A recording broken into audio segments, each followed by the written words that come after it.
欢迎来到新兴消息频道，请订阅频道，所以大家不要错过当天最热门的新闻。我们今天的时事通讯包括以下内容：3秒凝视值 1.2 亿，冯小刚山戏真相曝光，赵丽颖这段戏看哭观众，我手都在抖。65岁的冯小刚在向阳花首映礼上举着话筒，眼尾泛红说这话时，台下举着还我影保狠画灯牌的粉丝突然集体闭麦。谁能想到，这位拍了30年戏的老导演，居然为了删掉赵丽颖的台词整宿睡不着。更绝的是，被删台词的赵丽颖，愣是用3秒无声凝视，让观众汗毛倒竖，首日票房直接飙到 1.2 亿。这哪是删戏啊，根本是导演演员合伙给观众下钩子。今天咱们就一起扒扒这场删戏大战背后的爱恨情仇，顺便解密沉默凝视怎么就成了2025年最牛的票房杀手锏。1. 冯小刚和赵丽颖这对狠人师徒有点料。19年前广告片场，冯小刚一句演戏不是狗喘气把赵丽颖骂哭，当年那个农村丫头眼泪吧嗒吧嗒往下掉。19年后片场，赵丽颖在40度高温里摔得满腿淤青，顶着大素颜贴创可贴问老冯够不够狠。这俩人的关系简直比电视剧还精彩。出狱，菜鸟碰上毒蛇。那时候颖宝还是新人小白，冯导已经是圈里大佬，毒蛇点评直接给人姑娘上了堂社会课。重逢，顶流 vs 老炮的巅峰对决。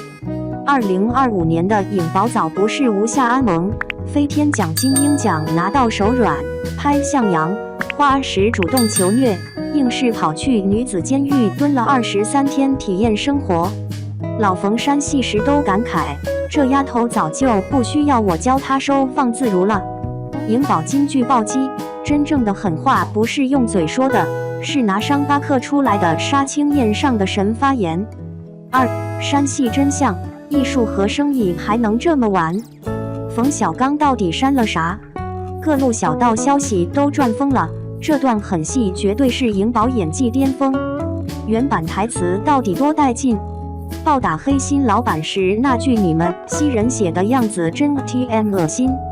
最后之圣叮咣乱响，被删的去你 X 的口型跟预告片2分17秒严丝合缝，网友逐帧扒片搞出全网热梗。冯导的剪刀手玄机，怕观众小心脏受不了，太狠的台词画面怕过不了审，讲究个张弛有度，满园花开不能就显白一朵，删戏是为故事更丝滑。商业鬼才在线教学，用隐藏台词引爆全民侦探魂，向阳花隐藏台词话题3小时破亿，抖音2创视频刷到停不下来。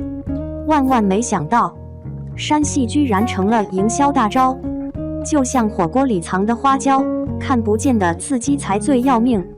3. 闭嘴比嘶吼更狠，2025演技新潮流。当流量们还在抢台词高光，赵丽颖一个眼神直接封神，7秒眼神杀，扔扳手后的死亡凝视，连毒舌影评人都夸比骂街狠10倍。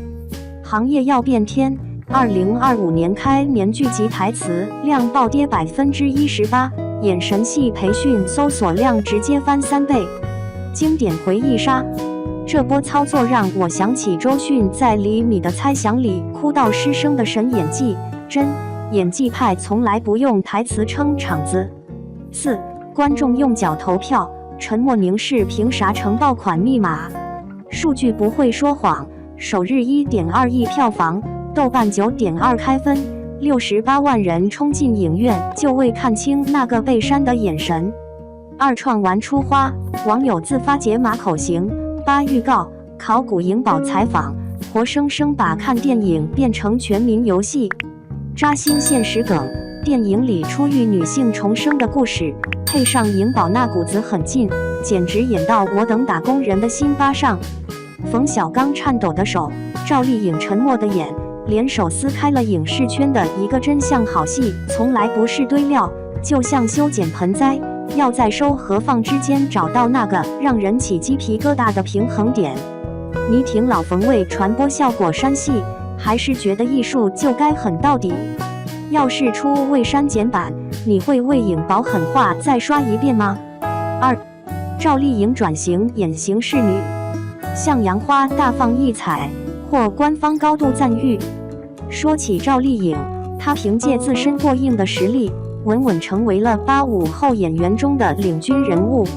这些年，她将大量精力投入到大荧幕之上，成功塑造了许多令人难以忘怀的经典角色。就拿之前她与张艺谋合作的《第20条》来说，那精彩的演绎让观众们真切感受到了她在大荧幕上蕴含的巨大潜力。美中不足的是，赵丽颖在《第20条》里的戏份着实少了些。不过，幸运向来支垂青努力的人。在与张艺谋合作之后，赵丽颖又迎来了一位华语顶级大导演的橄榄枝，他就是冯小刚。冯小刚亲自邀请赵丽颖参演电影《向阳花》，而且赵丽颖还是以女主角的身份出演，这可太让人期待了。这部《向阳花》选择在清明档期上映，不少观众观影后都感触颇深，尤其是赵丽颖的表现，这次作为女主角，有了更广阔的空间来施展她的演技，可真是让人眼前一亮。赵丽颖在《向阳花》中饰演的是刑满释放的女性高月香，这个角色十分特别，是她出道以来首次挑战的类型。高月香为了给女儿购买人工耳蜗，一时铤而走险，结果入狱。在狱中，她结识了性格各异的狱友。出狱后，她又不得不直面社会的偏见以及贫困的困境，好在有姐妹们相互扶持，一起在困境中寻求救赎。为了演好高月香这个角色，赵丽颖彻底抛开了以往甜美的形象，她以素颜示人，搭配上粗粝的妆容，再加上佝偻的体态，将底层女性的疲惫与沧桑诠释得入木三分。比如在监狱中与贩子对峙的那场戏，她眼神里愤怒与不屈交织，那细节处理的简直绝了，让观众看了都为之动容。赵丽颖在电影里的很多肢体表演也特别有感染力，就说面对女儿时，她那想拥抱却又缩回手的动作，把内心的纠结与复杂展现得淋漓尽致，太能触动观众的心弦了。在这部电影中，赵丽颖还有不少手语戏份。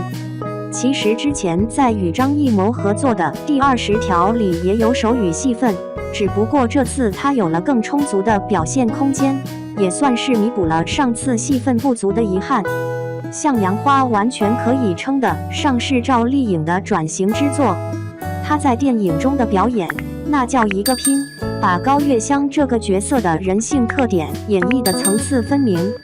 照这样的表现，大家都觉得赵丽颖凭借这部作品很有希望斩获不少影后级别的荣誉奖项了。冯小刚那可是观众们熟知的大导演，不过当听说他执导了这部《向阳花》时，还是让不少人感到意外。毕竟他之前执导的众多商业电影，那可是既叫好又叫座。可这次他却大胆地放弃了熟悉的领域，选择执导这部现实主义题材的作品。很多观众看完电影后都表示，以前对刑满释放的女性了解太少了，大家纷纷夸赞冯小刚有勇气，是第一个吃螃蟹的人，因为他是第一个将目光聚焦在刑事女性群体的导演。这部影片填补了市场的空白，让观众对这个特殊群体有了更深入的认识。电影上映才2天，口碑就迅速传开了，不仅得到了观众们的认可，还收获了很多官方的高度赞扬。北京电影学院更是将影片中赵丽颖的矛盾性演绎法纳入了教材案例，认为她的表演非常值得更多人学习和借鉴。中国电影家协会在2024年度表演艺术蓝皮书中评价到，赵丽颖的成长轨迹折射出中国影视工业化进程中演员自我革新的可能性。能获得如此高的评价，赵丽颖之前付出的那些努力和辛苦，可真是太值了。